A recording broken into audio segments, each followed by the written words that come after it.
Hello students, welcome back to my YouTube channel Aryan Education Foundation, जहां पे मिलती है आपको क्लास 6 से लेके क्लास 12 की कंप्लीट लेक्चर सीरीज। और बात करने वाले हैं 12th कॉमर्स वाले बच्चे। मैथ्स को लेके जिन बच्चों को टेंशन है, हो जाओ टेंशन फ्री, क्योंकि मैथ्स के जो दोनों ब्रांच है, दोनों टाइप्स है, मैथ्स 1 एंड मैथ्स 2, जिसमें मैथ्स 2 मैं लेने वाला हूं एंड मैथ्स 1 लेने वाले हैं आपके विशाल सर।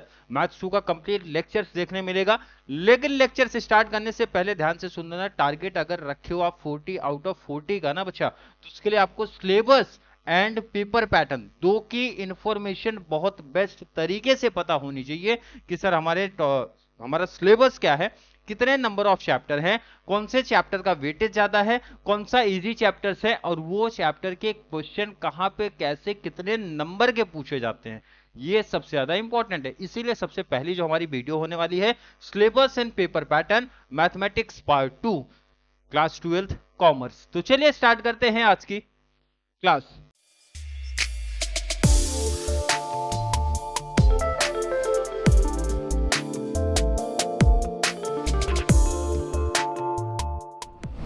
सिलेबस की बात करते हैं तो बच्चा आपके सामने दिख रहा है सिलेबस क्या है एंड उसका उस पर्टिकुलर चैप्टर का वेटेज कितना है, वो जरा ध्यान रखना। सबसे पहला चैप्टर आ रहा है कमीशन, ब्रोकरेज एंड डिस्काउंट का कॉन्सेप्ट है। दो ही प्रैक्टिस सेट दिया है, 1.1 एंड 1.2। और अगर मैं चैप्टर के वेटेज की बात करूं तो बच्चा 6 नंबर का ये टॉपिक है। ये चैप्टर का वेटेज कितना, 6 नंबर का है। ध्यान से सुन लेना, सिलेबस में ही एक आइडिया दे दूंगा कौन कौन से टॉपिक्स पे ज्यादा फोकस करना है, आउट ऑफ लाने के लिए कौन कौन से चैप्टर्स पे जाना है। और जो बच्चे सिर्फ पासिंग की बात कर रहे हैं, सर 50-60 तक भी मैथ्स में आ जाए, उनके लिए भी गाइडेंस यहाँ पे प्रोवाइड करा दूंगा। नेक्स्ट बच्चा इंश्योरेंस एंड एन्युटी का कॉन्सेप्ट है, और ये 4 नंबर का टॉपिक है यहाँ पे। नेक्स्ट है लीनियर रिग्रेशन, और ये 8 मार्क्स विथ ऑप्शन। ध्यान रखना, जो नंबर्स लिखे गए हैं ये विथ ऑप्शन लिखे गए हैं, तो 8 मार्क्स का आपका टॉपिक आएगा लीनियर रिग्रेशन।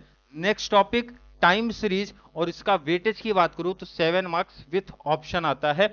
अगले टॉपिक का नाम है बच्चा इंडेक्स नंबर, और यहां पे मैं क्लियर बता दूं, ये जो इंडेक्स नंबर वाला टॉपिक है ना बच्चा, ये पूरा फॉर्मूला बेस पे। किस पे बच्चा? फॉर्मूले बेस पे।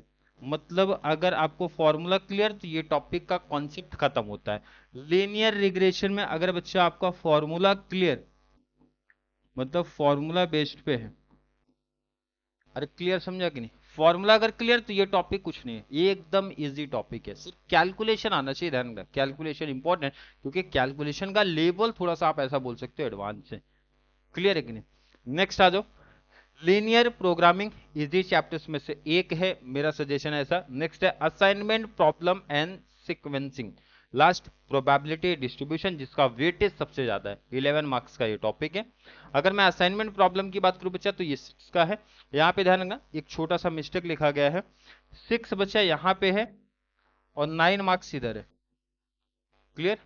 तो ये हमारे एडिटर से गलती हो जाती है, इस तरीके की गलतियां होते रहती है उनसे। क्लियर है कि नहीं? तो लीनियर प्रोग्रामिंग आपका 6 मार्क्स का है एंड असाइनमेंट प्रॉब्लम आपका 9 मार्क्स का है। तो ध्यान रखना, लास्ट के 2 चैप्टर का वेटेज बहुत ही ज्यादा है। अब यहाँ पे एक और मैं चीज बता दूं जो मैंने बोला था। सबसे पहले बच्चे ढूंढते सर इजी टॉपिक कौन सा है जहां पे इजीली हम हर एक टाइप का बच्चा सम सॉल्व कर ले जाएगा। तो नंबरिंग पहले करो, सबसे इजी टॉपिक्स में से लिखो आप number 1।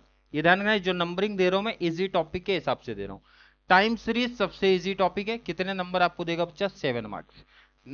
Then index number easy topic number 2 लिखो। नंबर 2 पे 7 + 7 14 मार्क्स का, टेंशन फ्री हो जाओ। ये सिर्फ 2 चैप्टर की मैं बात कर रहा हूं और इजी चैप्टर के हिसाब से लिख रहा हूं बच्चा। थर्ड इजी चैप्टर्स में से है लीनियर रिग्रेशन, जो कि आपका फॉर्मूले बेस पे है। तो थर्ड कितने का है बच्चा? 8। मतलब ये 3 टॉपिक अगर कोई बच्चा करके गया तो आधा पेपर का टेंशन खत्म। मतलब 40 में से इजीली 20 मार्क्स तो मिलने वाला ही है। क्लियर है कि नहीं? तो 3 ये सबसे इजी टॉपिक्स में से एक है। नेक्स्ट नंबर 4 पे इजी टॉपिक अगर कोई बच्चा देख रहा है, तो यहां पे दिख रहा है आपको 4 एंड 5। जो मैथ्स में एकदम वीक वाले बच्चे हैं ना, तो वो इसी टॉपिक्स पे ज्यादा फोकस करेंगे। इसी टॉपिक्स पे लिखा गया, और इतना भी अगर आपने परफेक्ट कर लिया तो लिख लो बच्चा 30+ आपका मैथ्स में आना फिक्स है। ये तो हो गया, मैं इजी टॉपिक के हिसाब से स्टार्टिंग के 5 सबसे इजी चैप्टर्स की लाइन लगा दिया हूं कि जिसमें हमें इजी पॉइंट ऑफ व्यू, मतलब 1 2 3 4 5 चैप्टर्स टोटल लगे बच्चा। बात करते हैं टॉपर्स की, टॉपर्स की बात करते हैं कि सर हमें कितने टॉपिक्स करने पड़ेंगे। 5 तो जो दिख रहा है बच्चा यहाँ पे क्लियर, वो तो करना ही करना है। चैप्टर नंबर 8 आपको ऐड करना पड़ेगा, चैप्टर नंबर 8 आपको ऐड करना है, प्रोबेबिलिटी डिस्ट्रीब्यूशन ऐड करना है। कमीशन इंश्योरेंस में से किसी एक चैप्टर को बेसिकली आप पिक कर सकते हो लास्ट में, लेकिन लास्ट पहले आपको 6 चैप्टर करने पड़ेंगे जो मैंने यहाँ पे करा है, 3 4 5 6 7 8। ये परफेक्ट होने के बाद ही आप जाना यहाँ पे 1 या फिर 2 पे, और उसमें भी मेरा सजेशन होता है हमेशा 1 पे ही जाना, ज्यादा बेस्ट है। क्लियर है कि नहीं? तो ये तो हो गया, एक परफेक्ट आइडिया चल गया सर इजी टॉपिक कौन से हैं, और किसी को अगर 40 आउट ऑफ 40 कवर करना है तो कैसे कवर कर सकता है। एक चैप्टर ऑप्शन में आप रख सकते हो और वो कोई भी हो सकता है, और मेरा सजेशन होता है चैप्टर 2 को ही ऑप्शन रखो। इसका रीजन है कि इसका वेटेज बच्चा ज्यादा है, सॉरी वेटेज इसका आपका सबसे कम है, ये ध्यान रखना इंपॉर्टेंट। क्लियर? अब बात करते हैं पेपर पैटर्न। सिलेबस तो समझ गया, कितने नंबर ऑफ चैप्टर है, वेटेज क्या, सबसे इंपॉर्टेंट है पेपर पैटर्न को समझना। और पेपर पैटर्न हमें क्या सिखा रहा है जरा वो देखते हैं। मैथ्स 1 एंड 2 का पेपर पैटर्न सेम ही है, ध्यान रखना। मैथ्स 1 में भी ऐसा आएगा, मैथ्स 2 में भी ऐसा ही आएगा। पहले मैथ्स 1, और ध्यान रखना मैथ्स 1 एंड 2 एक साथ आपका पेपर होता है बोर्ड में। पहला मैथ्स 1 का पेपर पैटर्न देखो जरा। क्वेश्चन नंबर 1 में एमसीक्यूज आएगा, कितने बच्चा, 6। यही बच्चों को प्रॉब्लम होता है भाई, मैथ्स में सिर्फ सम सॉल्व करने वाले आते हैं तो बच्चा टेंशन फ्री होता है, लेकिन यहाँ पे ऑब्जेक्टिव जब से ऐड कर दिया ना तब से बच्चों को प्रॉब्लम टेंशन सा हो गया है।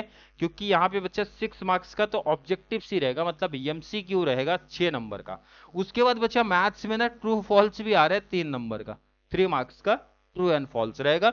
एंड फिलअप भी रहेगा कितने का बच्चा, 3 मार्क्स का। मतलब ध्यान से आप देखो बच्चा 6 + 3 मतलब ये 12 नंबर का तो ना सीधा ऑब्जेक्टिव सी आने वाला है, और यही बहुत सारे बच्चों के लिए प्रॉब्लम क्रिएट करता है। टोटल 40 का पेपर होने वाला है, 40 में से 12 का तो ऑब्जेक्टिव हो गया। और यहीं पे बच्चे ना थोड़ा मेहनत कम करते हैं, बच्चे प्रैक्टिकल पे ज्यादा भागते हैं और ऑब्जेक्टिव पे ट्रू फॉल्स पे इस पे कम ध्यान देते हैं। तो इस पे भी ध्यान देना है अगर टारगेट 40 आउट ऑफ 40 का है तो। क्लियर है कि नहीं? नेक्स्ट आ जाओ। क्वेश्चन नंबर 2 में क्या बताया गया है, ए बी दो दिए गए हैं, any 2 out of 3, any 2 out of 3। यहाँ पे क्लियर क्वेश्चन मेंशन करेगा एनी 2 आउट ऑफ 3, और एक क्वेश्चन का वेटेज ध्यान रखना बच्चा 3 मार्क्स है। 3 मार्क्स इंटू 2 किया तो कितना हो गया, 6। और यहाँ पे रहेगा बच्चा 4 मार्क्स का टॉपिक, तो 4 मार्क्स इंटू 2 हो गया बच्चा 8 मार्क्स। मतलब 1 2 मार्क्स वाले क्वेश्चन आते ही नहीं है, ध्यान रखना। सीधा आपको 3 मार्क्स का क्वेश्चन आएगा, 3 मार्क्स 4। उसके बाद आ जाओ क्वेश्चन नंबर 3 में, ए रहेगा एनी 2 आउट ऑफ 3, अगेन यहाँ पे 3 मार्क्स वाला ही क्वेश्चन रहेगा, और 3 मार्क्स इंटू 2 करना। नेक्स्ट एनी 1 आउट ऑफ 2, और ये रहेगा बच्चा 4 मार्क्स का। कवर कितना करना है, एक ही, तो 4 हो गया। एनी 1 आउट ऑफ 2, और ये ध्यान रखना ये हमेशा एक्टिविटी रहता है, ये वाला क्वेश्चन हमेशा एक्टिविटी रहेगा, ये भी ध्यान रखना। तो पेपर पैटर्न कैसा डिवाइड हुआ समझ में आया? क्वेश्चन नंबर 1 सर ऑब्जेक्टिव्स रहेगा, क्वेश्चन नंबर 2 में 2 पार्ट हमारे होंगे, ए बी, पहला 3 मार्क्स वाला रहेगा, दूसरा 4 मार्क्स वाला रहेगा। 3 मार्क्स के 2 कवर करने, ऑप्शन 1 मिलेगा लेकिन कवर 2 करने, तो 3 2 जा 6, और 4 2 जा 4 मार्क्स वाले 2 कवर करने, ऑप्शन वहां भी है बच्चा 3 में से 2 कवर करना है। थर्ड में ए बी सी 3 ऑप्शन है, 3 मार्क्स वाले 2 कवर करो, 4 मार्क्स वाले 1 कवर करो, 4 मार्क्स का एक एक्टिविटी रहेगा। और इस तरीके से ये मैथ्स 1 का 40 मार्क्स का पेपर डिवाइड है, और सिमिलर ही ऐसा मैथ्स 2 का पेपर है, कंटिन्यू आगे ऐड रहेगा। जैसे मैथ्स 1 था ना वैसे ही मैथ्स 2, मैथ्स 1 मैथ्स 2 का पेपर आपका एक साथ ही होता है, ध्यान रखना। तो क्वेश्चन नंबर 4 से आपका मैथ्स 2 का पार्ट है बच्चा, तो मैथ्स 2 की स्टोरी आप कहां से देखोगे, 4 से। सेम वही पैटर्न, एबीसी एमसीक्यू रहेगा बच्चा आपका कितने का, 6 मार्क्स का। 3 मार्क्स का आपका बच्चा आएगा true and false, and 3 marks के लिए आपका आएगा फिलअप। तो इस तरीके से यहां पे भी मैथ्स 2 में भी टोटल आउट ऑफ 40 में से 12 मार्क्स आपका हो जाता है ऑब्जेक्टिव से। रिमेनिंग 28 सम सॉल्व करना पड़ेगा। पैटर्न वही है। क्वेश्चन नंबर 5 में ए बी बोला है, एनी 2 आउट ऑफ 3 ऑप्शन यहां है, एनी 2 आउट ऑफ 3 ऑप्शन यहां है। डिफरेंस क्या बचा, ये 3 मार्क्स वाले सम है, तो 3 मार्क्स इंटू 2 क्वेश्चन कवर करना है, और इस तरीके से ये अपना 6 मार्क्स का पेपर होता है। ये हो गया बच्चा 4 मार्क्स, और 4 मार्क्स वाले कितने क्वेश्चन कवर करने, 2, और यहाँ पे इस तरीके से मिलेगा बच्चा अपने को 8 मार्क्स का टोटल क्वेश्चन नंबर अगर मैं 6 की बात करूं, ए बी सी ऐसा पैटर्न है, एनी 2 आउट ऑफ 3, 3 में से 2 कवर कर लो। और एक क्वेश्चन की अगर मैं बात करूं बच्चा, तो इसका वेटेज 3 मार्क्स, 2 कवर करना है, 3 2 6 हो जाता है। 4 मार्क्स वाला यहाँ पे बच्चा 2 आएगा, कवर करना है एक ही, कितने नंबर का, 4 का। लास्ट वाला माइंड में हमेशा याद रख लेना कि ये हमेशा एक्टिविटी रहेगा, एक्टिविटी रहेगा, कितने नंबर का बच्चा, 4 मार्क्स का। इसीलिए जितने भी चैप्टर्स जब प्रैक्टिस कर लोगे, जो सपोज जो भी चैप्टर्स आपने पिक किया, जैसे मैं एग्जांपल दे दूं, इंडेक्स नंबर अगर किसी बच्चे ने प्रैक्टिस कर लिया है, इंडेक्स नंबर होने के बाद ऑब्जेक्टिव्स जिसमें आपका एमसीक्यूज, ट्रू फॉल्स, फिलअप सबका प्रैक्टिस करना है। और साथ में उस चैप्टर का एक्टिविटी किस तरीके से पूछ सकते हैं, पूछे गए हैं पीवाईक्यू में, वो सॉल्व करना जरूरी है। पैटर्न देखो सिंपल है, जितने भी प्रैक्टिस सेट है सब सॉल्व कर लो, वो सॉल्व होने के बाद आपको ऑब्जेक्टिव्स पे जाना है, वो प्रैक्टिस करना है। उस पर्टिकुलर चैप्टर का एक्टिविटी कैसे पूछ सकता है या फिर पीवाईक्यू में कैसा पूछा गया है, वो जानना बहुत इंपॉर्टेंट है। अगर वो इस तरीके से आपने प्रिपरेशन कर लिया ना, तो मैथ्स 2 का टेंशन फ्री हो जाओ। क्योंकि बच्चे क्या करते हैं, देखो जो मिस्टेक्स करते हैं वो सिर्फ क्या करते हैं, प्रैक्टिस सेट सॉल्व किया, हो गया सर, आगे नहीं बढ़ते।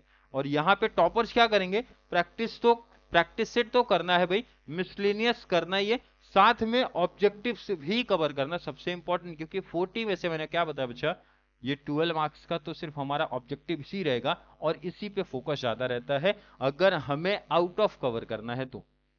क्लियर? तो आई थिंक हर एक बच्चे को मैथ्स 2 का सिलेबस समझ में आ गया, ये चैप्टर समझ में आ गए। अगर आउट ऑफ लाना है तो कौन कौन से चैप्टर्स करने हैं वो भी परफेक्ट आइडिया चल गया। मैथ्स 1 एंड 2 का क्या पेपर पैटर्न है वो आइडिया लग गया। मैथ्स की प्रिपरेशन कैसे करनी है उसका आइडिया चल गया।